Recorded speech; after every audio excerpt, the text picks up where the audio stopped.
bertahta di Kerajaan Tumapel, yang kemudian lebih dikenal sebagai Kerajaan Singasari. Wisnuwardana muncul sebagai sosok misterius dalam lembaran sejarah yang mengilhami berbagai versi cerita.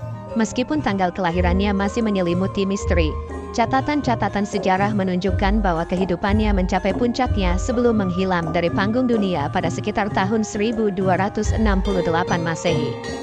Kisah tentang Wisnuwardana tidak hanya terjalin dalam satu, tetapi dua sumber sejarah utama, Kitab Negara Kertagama dan Pararaton. Dua naskah ini memperkaya narasi tentang masa kejayaan Kerajaan Singasari dan awal mula berdirinya Kerajaan Majapahit. Dalam perjalanan sejarah, Wisnuwardana tidak hanya dikenal sebagai seorang raja, tetapi juga sebagai figur yang memberikan kontribusi penting dalam dinasti yang menjadikan dirinya cikal bakal bagi keberlangsungan Kerajaan Majapahit.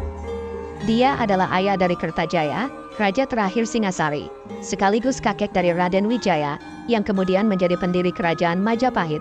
Dengan demikian, peran Wisnuwardana tidak hanya terbatas pada masa pemerintahannya, tetapi juga memiliki dampak jangka panjang dalam sejarah Nusantara. Prasasti-prasasti kuno seperti Prasasti Malurung dan Prasasti Maribong memberikan cahaya baru terhadap sosok Wisnuwardana. Dalam Prasasti Malurung yang berasal dari tahun 1255 Masehi, disebutkan bahwa ayah dari Kertanegara, Raja Singasari yang kemudian bernama Seminingrat.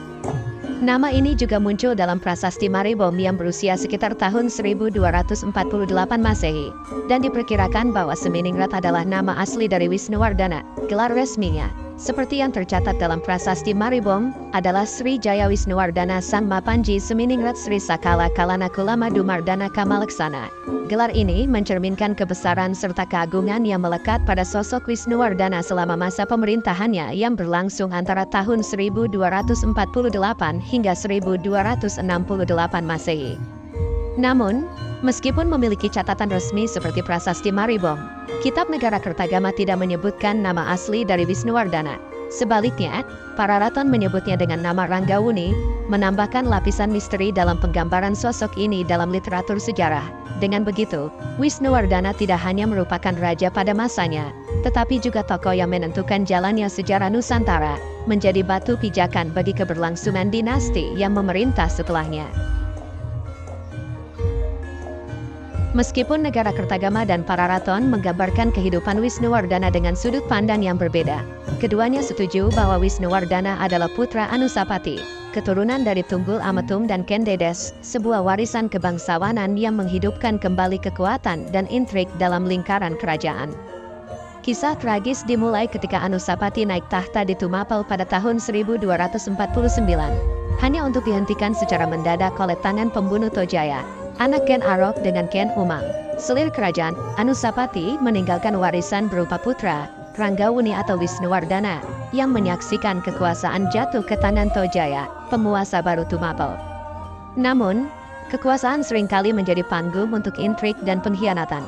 Pada tahun 1250, Pranaraja, seorang pembantu Tojaya, mempermainkan kisah dengan menuduh keponakannya, Ranggawuni dan Mahisa Cempaka, sebagai ancaman bagi tahtanya. Namun, upaya untuk menghilangkan mereka terhalang oleh keberanian Panji Pati-Pati, pegawai istana yang setia, sehingga rencana kejam tersebut gagal. Pertarungan kekuasaan membawa perubahan dramatis. Lembu Ampal, yang semula diutus untuk mengeksekusi Ranggawuni dan Mahisa Cempaka, justru memilih untuk berpihak pada mereka setelah melihat keberanian mereka dan dukungan dari pegawai istana. Pemberontakan yang dipimpin oleh Ranggawuni dan Mahisa Cempaka berhasil meruntuhkan kekuasaan Tojaya, mengakhiri hidupnya dalam pelarian yang sia-sia di desa Katang Lumbang. Dengan kemenangan mereka, Ranggawuni naik tahta di Singasari dengan memakai gelar Wisnuwardana, menandai awal dari masa keemasan yang baru.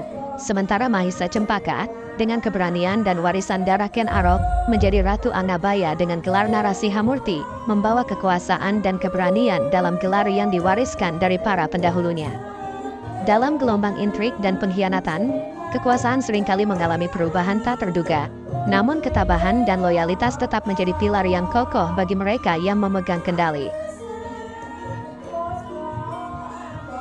Dalam catatan epik Kitab Negara Kertagama yang ditorehkan pada tahun 1365 Masehi, pemerintahan Wisnuwardana dan Narasinghamurti diperbandingkan dengan keagungan Dewa Wisnu dan Indra, sebuah analogi yang membangkitkan citra kemegahan dan kekuasaan yang mereka emban.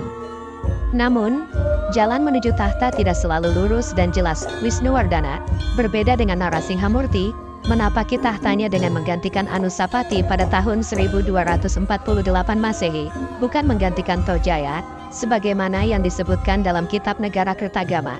Kejelasan ini juga terangkum dalam prasasti Mula Maluru, yang menunjukkan bahwa Tojaya adalah Raja Kadiri, bukan Tumapel atau Singasari.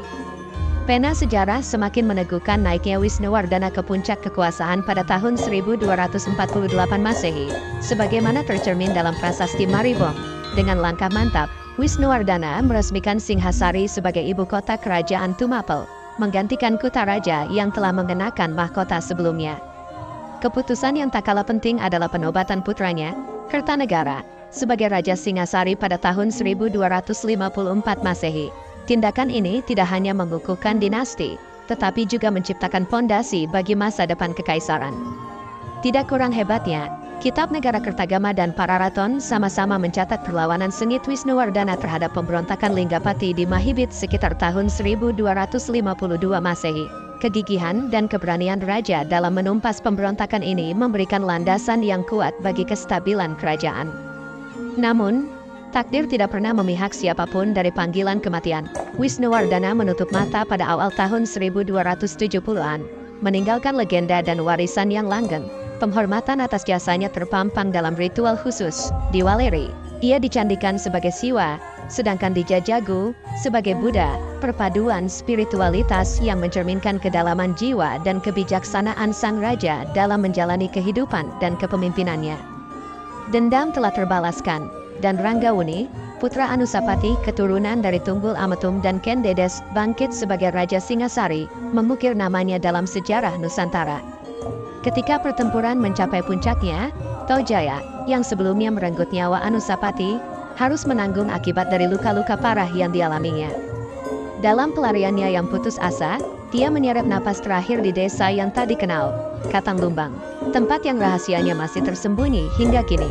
Dengan kekalahan Tojaya, Ranggawuni berhak memasuki tahta, dikenal dengan gelar kebesaran Wisnuwardana, sementara Mahesa Campaka, putra Mahesa Wong Ateleng, bergabung dengannya dalam memimpin pemerintahan. Bersama Mahesa Campaka yang diangkat menjadi Ratu Anggabaya, Panglima yang bertugas menjaga keamanan, Singhasari merasakan kedamaian yang luar biasa. Kepemimpinan bijak Wisnuwardana membawa stabilitas yang sangat dibutuhkan bagi kerajaan. Salah satu keputusan paling cerdas Wisnuwardana adalah menjadikan putranya, Kertanagara, sebagai Yuwa Raja pada tahun 1254. Sebagai pewaris tahta, Kertanagara mengemban tanggung jawab sebagai Raja Muda, yang suatu hari akan menggantikan ayahnya. Langkah ini tidak hanya meneguhkan kedaulatan dinasti, tetapi juga menciptakan fondasi yang kokoh bagi kelangsungan pemerintahan. Wisnuwardana memimpin Singhasari dengan tangan bijaksana dari tahun 1248 hingga 1268, menjadi satu-satunya raja yang meninggal dengan damai. Penghormatan atas jasanya tercermin dalam pemakaman yang khusus. Abunya disimpan di Waleri, melambangkan kehadiran Siwa, sementara di Jajakhu, Candi Jago, ia diabadikan sebagai Buddha Amugapasa, perpaduan spiritualitas yang melambangkan kearifan dan kedamaian yang ia anut selama hidupnya.